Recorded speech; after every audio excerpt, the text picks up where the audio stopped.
사랑이라는 말은 언제 들어도 기분이 좋고 또 설레이고 아름다운 말인 것 같습니다. 미국의 어느 단체에서 비영어권 국가를 대상으로 설문조사를 했다고 합니다. 질문은 당신이 생각하는 이 세상에서 가장 아름다운 영어 단어가 무엇입니까? 4개 예를 한번 들어드리겠습니다. 1번 love, 사랑이죠. 2번 스마일, 웃음. 또 3번 mother, 엄마. 또 4번 패션, 열정. 이 4가지 단어 중에 어떤 단어가 사람들의 가장 많은 선택을 받았을까요? 정답은 3번입니다. 네, 3번이에요. mother. 어머니라는 그 단어를 비영어권 국가에서도 가장 아름다운 영어 단어로 꼽았다고 합니다. 사람들이 어머니라는 단어를 가장 아름다운 단어라고 꼽은 이유는 굳이 설명하지 않아도 잘 아시리라고 생각이 됩니다. 어머니 하면 떠오르는 그 사랑 때문에 이 단어를 꼽았을 거예요. 자기 자신보다 나를 더 사랑해 주시는 그 어머니를 생각할 때 우리는 언제나 따뜻한 마음을 경험하곤 합니다. 성경에서는 하나님이 우리를 얼마나 사랑하시는지에 대해서 다양하게 표현을 하고 있습니다. 기이한 사랑, 또 놀라운 사랑, 또 영원한 사랑, 또 끝없는 사랑, 또 질투하시는 하나님. 기이한 사랑은 시편 17편 7절에 나와 있습니다. 오른손으로 구원하시는 주여, 주의 기이한 사랑을 나타내소서. 또 시편 31편 21절에 여호와를 찬송할지어다, 견고한 성에서 그의 놀라운 사랑을 내게 보이셨음이로다. 또 예레미야는 영원한 사랑에 대해서 말합니다. 예레미야 31장 3절에 보면 옛적에 여호와께서 나에게 나타나사 내가 영원한 사랑으로 너를 사랑하기에 인자함으로 너를 이끌었다. 또 요한은 끝없는 사랑에 대해서 말합니다. 요한복음 13장 1절에 보면 유월절 전에 예수께서 자기가 세상을 떠나 아버지께로 돌아가실 때가 이른 줄 아시고 세상에 있는 자기 사람들을 사랑하시되 끝까지 사랑하시니라. 또 질투하시는 하나님, 저는 질투는 사랑의 또 다른 표현이라고 생각을 하는데요. 10계명의 제2계명이 우상을 섬기지 말라, 내 하나님 여호와는 질투하는 하나님이시다 라고 말씀을 하고 있습니다. 참 다양하게 하나님의 사랑을 묘사하고 있는데요. 그런데 이런 하나님의 사랑 앞에 우리의 가슴이 녹아지지 않고 또 그냥 그저 그런 전단지 보듯이 스쳐 지나가듯이 하나님의 말씀을 지나칠 때가 있는 것 같아요. 우리 신앙생활에는 굴곡이 있기 때문에 어떤 때는 마음에 와닿고 어떤 때는 창조주 하나님께서 만왕의 왕으로서 온 우주를 통치하시는 그분이 나를 사랑하신다고 말을 한다고 해도 별로 감동이 오지 않을 때도 있는 것 같아요. 어떤 때 우리는 못 느끼게 되냐면 심령이 가난해야 되는데 심령이 부해져서 별로 아쉬울 게 없을 때 그렇고, 또 세상 가시가 나를 억눌러서 짓눌러서 우리가 하나님의 사랑을 못 느끼기도 합니다. 또 하나님이 아닌 다른 대상에 더 많은 관심과 애정을 쏟아 부을 때도 하나님의 사랑에 대해서 아무런 감동이 없습니다. 오늘 예배를 통해서 주님의 사랑이 다시 한번 새롭게 다가오는 저와 여러분 되시기를 예수님의 이름으로 축원드립니다. 여러분의 자녀가 혹은 손주나 손녀가 이렇게 질문을 하는 겁니다. 어머니 혹은 할머니, 하나님은 어떤 분이에요? 라고 질문을 하는 거예요. 그러면 여러분은 뭐라고 대답을 해주시겠어요? 하나님은 창조주 하나님이셔. 또 하나님은 만왕의 왕이시고 이 세상을 주관하고 계시는 분이야. 또 우리 하나님은 지혜로우신 분이시지. 이렇게 다양하게 표현을 할 수 있을 겁니다. 이런 여러 가지 대답을 하실 수 있겠지만 하나님의 어떠하심은 사랑이라는 단어로 잘 설명될 수 있습니다. 요한일서 4장 16절에 하나님은 사랑이시니라 라고 말씀을 하셨습니다. 하나님은 사랑 그 자체이신 분입니다. 하나님은 자비롭고 사랑이 많으신 분이다 라는 표현도 맞는 표현이지만 더 정확한 표현은 하나님은 사랑 그 자체이신 분이에요. 또 하나님의 사랑을 끊을 수가 없는 사랑이죠. 로마서 8장 38절에 보면 내가 확신하노니 사망이나 생명이나 천사들이나 권세자들이나 현재일이나 장래일이나 능력이나 높음이나 깊음이나 다른 어떤 피조물들이라도 우리를 우리 주 그리스도 예수 안에 있는 하나님의 사랑에서 끊을 수 없으리라.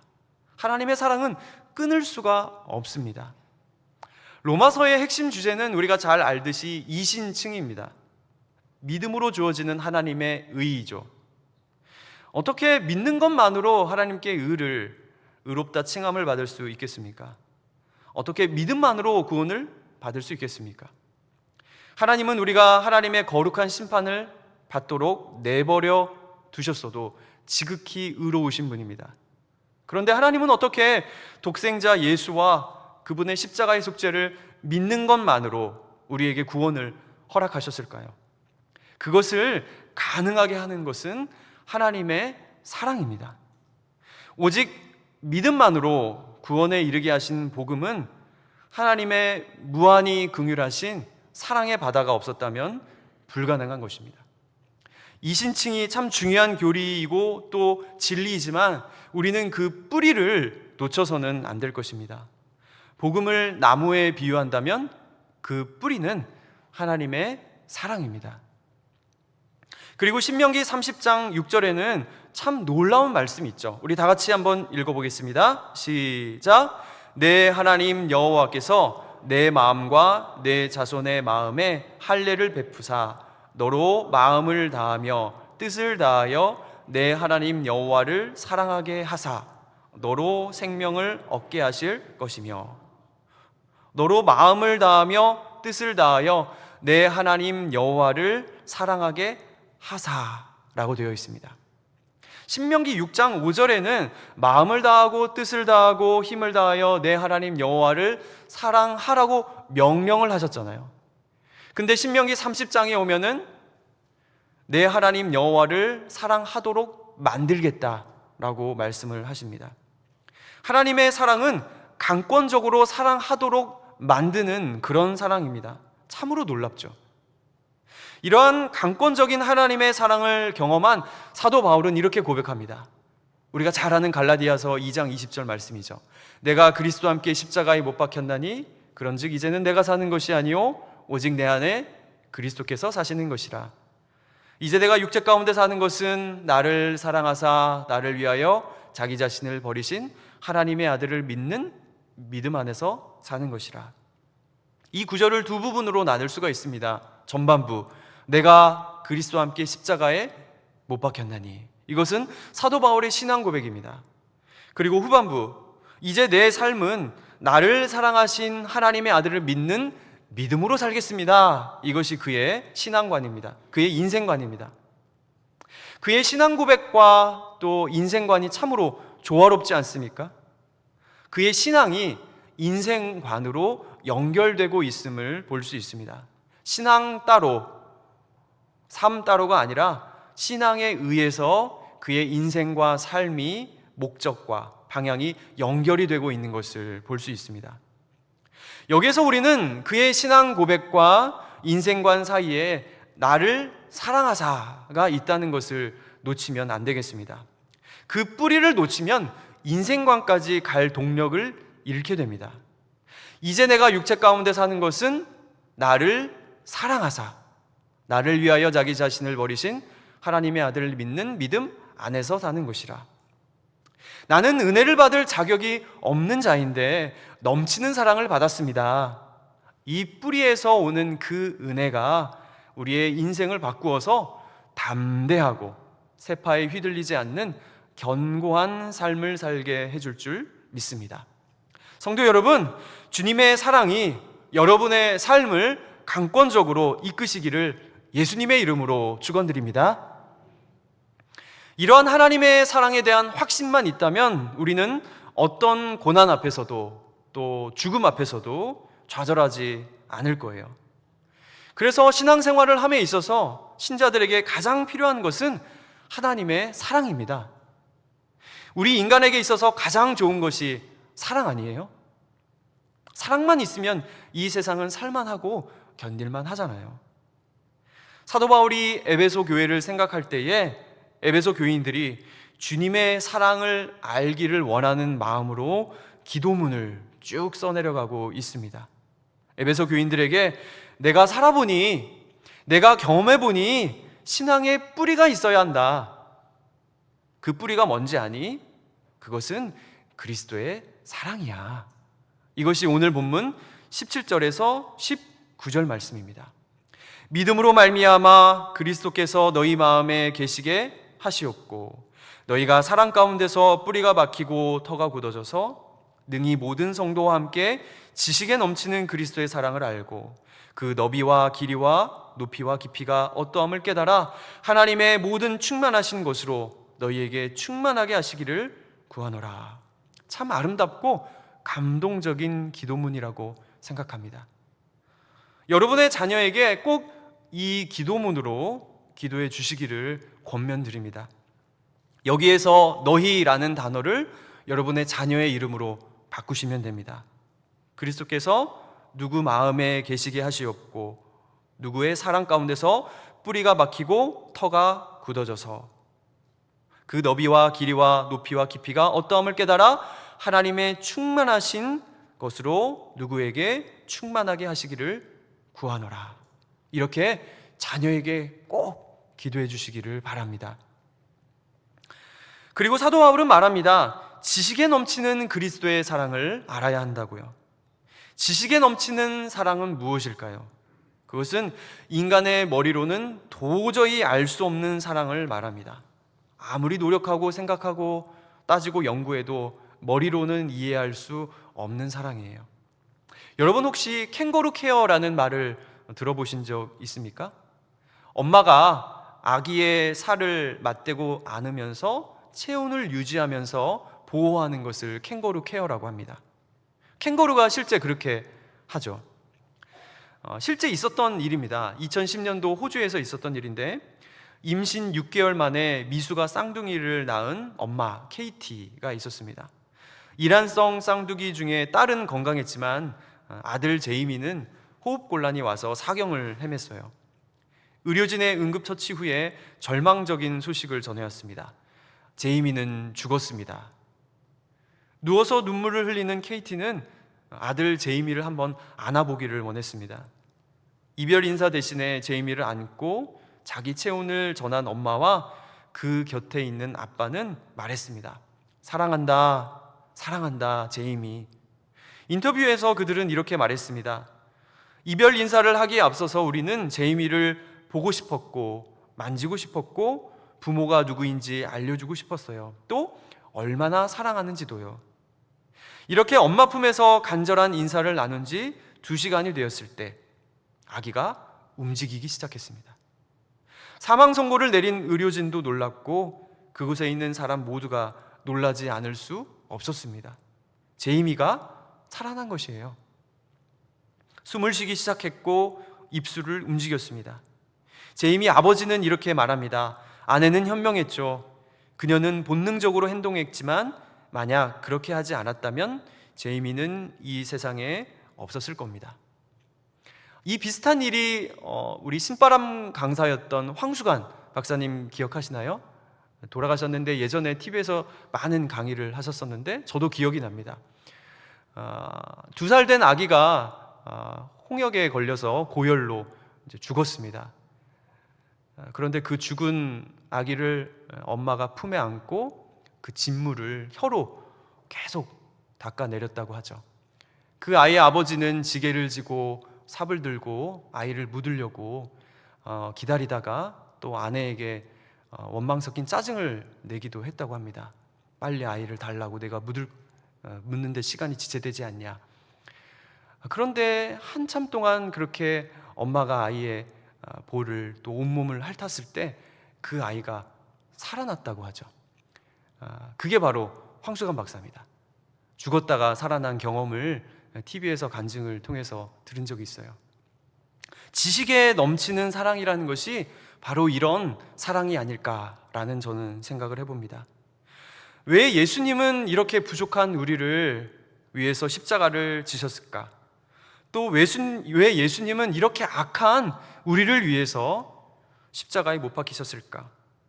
나를 사랑하사 자기 자신을 버리신 그 하나님의 사랑은 어떤 것일까? 사도 바울은 너비와 길이와 높이와 깊이에 대해서 깨달았습니다. 그 사랑의 너비, 이것은 넓이를 말하는 것이죠. 하나님의 사랑은 온 인류를 다 사랑할 만큼 넓다는 말입니다. 이 민족에서 저 땅끝까지, 노인에서 어린아이까지 남녀노소 빈부고아를 막론하고 그 사랑은 차별이 없습니다. 온 인류를 사랑할 만큼 넓지만 동시에 한 사람 한 사람도 다 만족해 주시는 그런 사랑이에요. 우리가 은혜가 충만할 때 하나님은 꼭 나만 사랑하는 것 같다는 그런 느낌을 받지 않습니까? 꼭 나만의 하나님이라는 생각이 들어요. 사랑이 넓다고 분산되는 것은 사람에게나 해당되는 말이고요. 우리 하나님은 온 인류를 품을 만큼 넓고 동시에 한 사람도 최고로 만족해 주시는 사랑입니다. 어거스틴은 이런 말을 했습니다. 하나님은 사랑할 사람이 단 한 명밖에 없는 것처럼 우리 각자를 사랑하신다. 또 그 사랑의 길이에 대해서 깨달았습니다. 이 길이는 무한한 사랑을 나타냅니다. 세상의 시간을 넘어서 계속될 만큼 영원히 긴 사랑이 바로 그 사랑의 길이에요. 연인 사이의 사랑은 얼마 그리 오래되지 못하는데 하나님의 사랑은 영원합니다. 내가 설사 큰 죄를 지었을지라도 도저히 주님 앞에 나아가지 못할 만큼 잘못을 저질렀을 때에도 하나님의 사랑은 변하지 않아요. 내 행동의 어떤 의로움에 의해서 구원을 받고 또 내 행동의 악함에 의해서 구원을 못 받으면 이 세상에 구원받을 사람은 단 한 사람도 없을 겁니다. 구원의 근거가 나에게 있으면 우리 중에서 구원받을 사람은 결코 한 사람도 없을 것입니다. 그러나 복음은 나의 어떠함에 의해 시작되지 않고 하나님의 어떠하심에 의해서 시작되었기에 나의 구원은 전적으로 하나님 아버지께 달려있는 줄 믿습니다. 이것을 보증하는 것이 하나님 사랑의 길이에요. 하나님 사랑은 무궁하고 끊어지지 않기 때문에 우리가 물론 이것을 악용하면 안 되겠지만 내가 범죄하는 그 순간에도 여전히 하나님은 나와 함께 계십니다. 그걸 어떻게 아냐고요? 하나님은 우리가 의인일 때 사랑하신 것이 아니기 때문이에요. 우리가 죄인이고 하나님의 원수이었을 때 먼저 우리를 사랑하셨습니다. 로마서 5장 8절에 우리가 아직 죄인이었을 때에 그리스도께서 우리를 위하여 죽으심으로 하나님께서 우리에 대한 자기의 사랑을 확증하셨느니라 라고 말씀을 하셨습니다. 우리가 죄인이었을 때에 사랑하셨다라는 것을 볼 때에 우리는 하나님의 사랑을 확신할 수밖에 없습니다. 그리고 그 사랑은 우리가 죄인이라고 끊어지는 법이 없습니다. 예수님은 자기를 저주하고 3번이나 부인한 베드로를 찾아가 주셨고 또 예수님을 배반한 또 가롯 유다의 발을 씻겨 주셨습니다. 또한 자신을 향해 채찍질을 하고 가시관을 씌우고 창으로 찌른 로마 군인을 향하여 아버지 저들을 용서하여 주시옵소서, 저들은 자기가 하는 것을 알지 못합니다 라고 말씀을 하셨어요. 저들은 자기들이 하는 것을 알지 못합니다 라는 것은 원수를 향하여서 죄를 묻지 말아달라고 변호를 하시는 거예요. 원수를 향한 이 예수님의 기도와 변호를 볼 때 우리는 하나님의 사랑은 변하지 않는다고 말할 수 있을 것입니다. 내가 죄인이라고 변하지 않아요. 그 사랑의 깊이에 대해서 깨달았습니다. 그 사랑의 깊이는 죽음까지 내려가신 것을 말합니다. 창조주 하나님께서 종의 형체로 이 땅에 오셨고 이것도 모자라서 죽음의 자리까지 낮아지신 것을 말합니다. 이것이 하나님 사랑의 깊이예요. 예수님은 십자가를 피할 수 있었지만 우리 주님은 예루살렘으로 가기로 결심을 하셨고 강도들과 함께 죽기로 결정을 하셨습니다. 죄인이 죽는 그 자리에 강도처럼 죄인 취급을 받으시면서 그들과 함께 서 있기를 원하셨던 거예요. 우리를 너무 사랑하셔서 죽음의 자리에도 찾아오신 거죠. 인간이 죽음만큼 공포스럽고 두려운 게 또 있습니까? 죽는 순간 인간은 직감적으로 내가 죄인이 맞구나 라는 것을 느낀다고 합니다. 그런데 만유의 근원이신 성자 하나님께서 죽음을 맛보심으로 내가 너희와 항상 함께 하고 싶다, 세상 끝날까지 너와 항상 함께 하겠다라는 약속을 지키고 계십니다. 생명의 근원이신 예수님이 죽음까지도 우리와 함께 하기를 원하셨던 거예요. 그 예수님의 사랑이 우리의 돌 같은 이 단단한 심령을 녹이고 부드러운 마음으로 바꾸어 주시기를 간절히 원합니다. 오직 믿음으로 구원받는 것은 변하지 않는 진리입니다. 그런데 이 복음이 가능케 하는 것은 하나님의 사랑이 있었기 때문이에요. 성도 여러분, 주님의 사랑이 이 세상에서 가장 아름답고 귀한 것임을 알고 그 사랑을 누리는 복된 성도 되시기를 예수님의 이름으로 축원드립니다. 신명기 말씀에서 우리가 이 광야를 살아가면서 주님을 따르고 또 신뢰하고 이방 족속을 두려워하지 않아도 되는 근거가 애굽 사건입니다. 최신식 무기를 가진 가나안 왕을 내가 상대하는 것이 아니고 하나님께서 상대하실 것이기 때문에 모세는 두려워할 필요가 없다고 하죠. 신명기 7장 18절에 보면 그들을 두려워하지 말고 내 하나님 여호와께서 바로와 온 애굽에 행하신 것을 잘 기억하되 라고 말하고 있습니다. 그런데 하나님, 그 말을 우리가 어떻게 믿습니까? 이에 대해 하나님께서 너희 출애굽 사건을 벌써 잊었니? 애굽에서 무슨 일이 벌어졌는지 벌써 잊었어? 그러시는 거예요. 그들을 두려워하지 말라, 애굽에서 있었던 일을 기억하라 라고 말하는 겁니다. 혹시 여러분 중에 두려운 일이 있으신가요?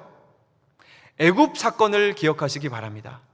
그것은 십자가 사건을 기억하라는 말이에요. 우리는 십자가 앞에서 담대해질 수 있습니다. 우리는 십자가 앞에서 주님의 사랑을 느낄 수 있기 때문에 담대해질 수 있습니다.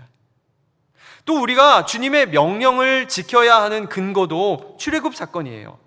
신명기 15장 15절을 보면 너는 애굽 땅에서 종되었던 것과 내 하나님 여호와께서 너를 속량하셨음을 기억하라.